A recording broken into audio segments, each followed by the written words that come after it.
Hello everyone, and welcome back to Mr. and Mrs. Oxford, the podcast for English learners who want to improve their skills in a fun and relaxed way. I'm JD. And I'm Hazel. So happy to have you with us today. And can I just say, wow! The response to last week's episode was incredible. It really was. We asked you to try using 2 slang phrases in real life, and so many of you wrote in to tell us how it went. We had people saying they used no biggie with a colleague, and the colleague laughed and said it back to them. That is exactly what we love to hear. That's the magic, isn't it? You use a phrase, someone responds naturally, and suddenly, you're having a real conversation. Not a textbook conversation. A real one. Exactly. And that actually leads us perfectly into today's topic, because today we are talking about phrasal verbs. Phrasal verbs. We teased this last week, and we are finally here. So, for anyone who isn't sure what a phrasal verb is, a phrasal verb is a verb combined with 1 or 2 small words, usually a preposition or an adverb, that together create a completely new meaning. Right. For example, the word run on its own means to move quickly on your feet. But run into someone means to meet them by accident. And run out of something means you have no more left. So the little word completely changes the meaning. And that's what makes phrasal verbs both fascinating and, let's be honest, a little bit terrifying for learners. A little bit much, as we might say. Ha! Exactly.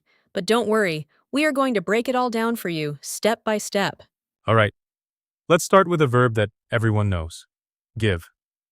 On its own, it just means to hand something to someone. But add a small word, and things get very interesting. Let's start with give up.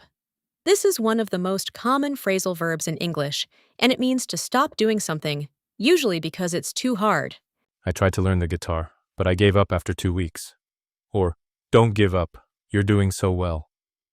It's one of those phrases you hear everywhere. And it's important to know because sometimes people will encourage you, don't give up on your English, and you want to understand that they're cheering for you. Exactly. Now, very similar to give up is give in. But there's a subtle difference.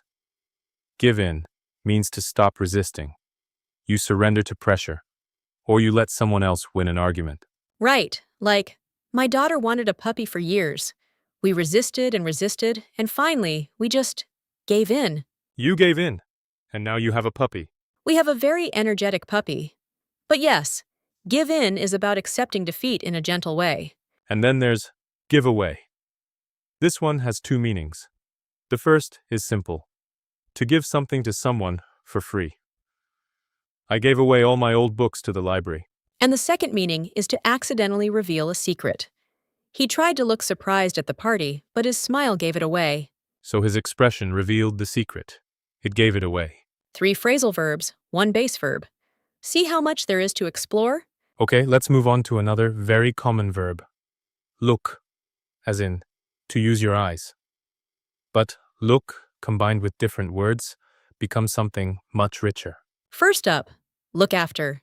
This means to take care of someone or something. Can you look after my cat while I'm on holiday? Or, she looks after her elderly parents. It's a warm phrase. There's something caring about it. Look after yourself is also something people say at the end of a conversation. It means take care, stay well. Like a little hug in 2 words. Exactly. Now, look forward to. This is one of my personal favorites. It means to feel excited about something in the future. I'm really looking forward to the weekend.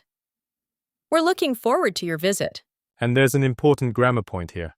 After look forward to, we use a noun or a gerund. So it's, I'm looking forward to seeing you, not to see you. That trips up a lot of learners, so it's worth remembering. Looking forward to seeing you, with the ing. And finally, look up. This one has a literal meaning, to physically raise your eyes. But the more useful meaning is to search for information. I didn't know what the word meant, so I looked it up. In the past, you'd look words up in a dictionary. Now, most people look things up on their phone. And notice the word order there. Look it up. The object goes in the middle, between look and up. That's a feature of many separable phrasal verbs. Word order with phrasal verbs is a whole topic on its own. But the key thing is to listen and notice how native speakers use them, and the patterns will start to feel natural over time. Let's talk about a couple more. We mentioned run into at the start of the episode. I ran into an old friend at the supermarket yesterday. That means I met them unexpectedly, by chance. It's one of those lovely phrases for storytelling. You'll never guess who I ran into. That's almost always the start of a good story. Yes. And then run out of. This one you will absolutely need in daily life. To run out of something means you've used all of it and there's none left. We've run out of milk. My phone has run out of battery. I'm running out of patience. That last one is very useful in a household with children. Or with a certain podcast co-host who leaves his coffee cups everywhere. Moving on. Let's talk about come across. This is a really elegant one. It means to find or encounter something or someone by chance. I came across a brilliant old photograph in the attic.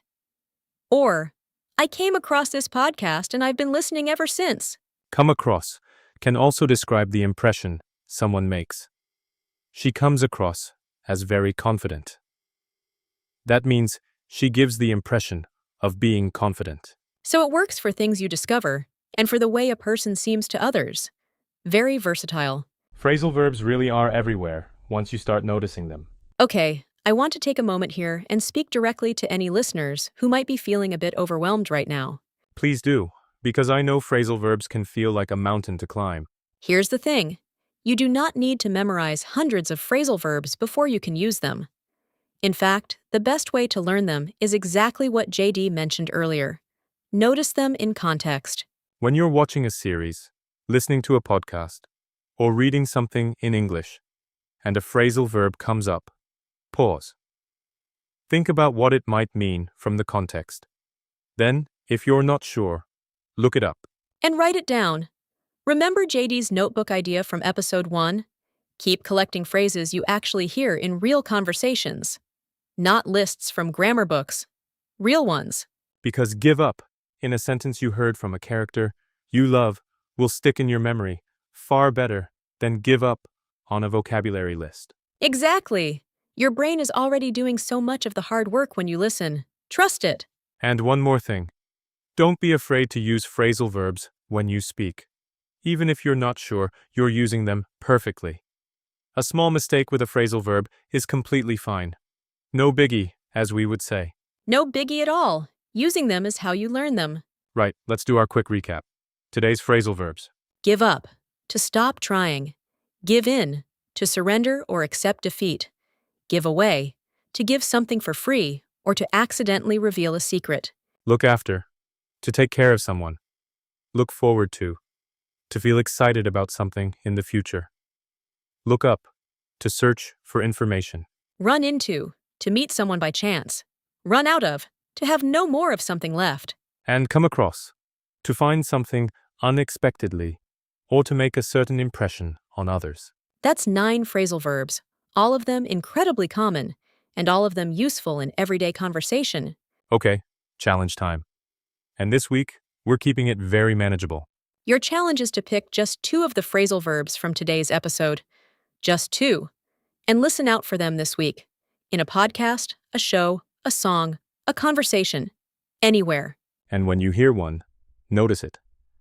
Notice how it's used, what comes before and after it, and whether the meaning makes sense from the context.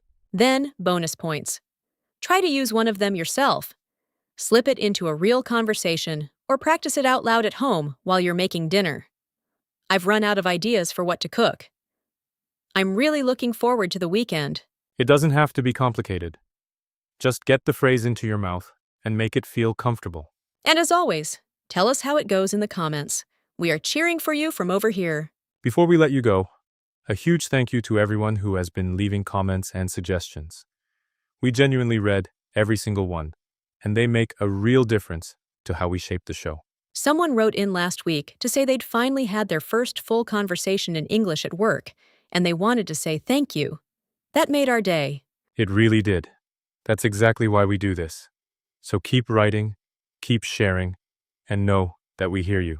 And if there's a grammar topic, a situation, or a type of vocabulary you'd love us to cover, drop it in the comments. Your suggestions shape future episodes. And now, the big question. What are we talking about next week, Hazel? Next week, we are talking about small talk. That wonderful, sometimes awkward art of chatting about nothing in particular. The weather, the weekend, how busy things have been, and why it actually matters for building real connections. It's one of those skills that learners sometimes underestimate. Small talk feels easy, but doing it naturally, in a second language, that's a real skill, and we're going to help you with it. Until then, keep listening, keep practicing, and be kind to yourself on this journey. Every little step counts. It really does. Thank you so much for spending your time with us today. Bye, everyone. Happy speaking.